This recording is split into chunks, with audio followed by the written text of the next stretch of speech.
வானம் கருமையாகி மழை பள்ளமாக பெய்ய தொடங்கியது. இடி மின்னல் இடைவிடாமல் அடித்துக் கொண்டிருந்தது. அந்த நேரத்தில் கீர்த்தனா வீட்டில் தனியாக இருந்தாள். ஒரு முக்கியமான அழைப்புக்காக அவள் காத்திருந்தாள். மின்னல் நேரத்தில் போன் பயன்படுத்தாதே என்று அம்மா சொன்னது நினைவுக்கு வந்தாலும் அவள் அதை பொருட்படுத்தவில்லை. அந்த நேரத்தில் போன் மணி அடித்தது. அவள் உடனே எடுத்தாள். ஹலோ என்று பேசத் தொடங்கினாள். அதே நேரத்தில் ஒரு பெரும் சத்தத்துடன் மின்னல் அருகே விழுந்தது. ஒரு வினாடியில் அதிர்ச்சி அவளது உடலில் பாய்ந்தது. கீர்த்தனா தரையில் விழுந்தாள். சில நிமிடங்களில் அவளை மருத்துவமனைக்கு கொண்டு சென்றார்கள்.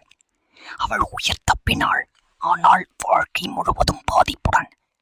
ஒரு அழைப்பு காத்திருக்கலாம், ஆனால் ஒரு உயிர் இல்லை. மின்னல் நேரத்தில் பாதுகாப்பாக இருங்கள்.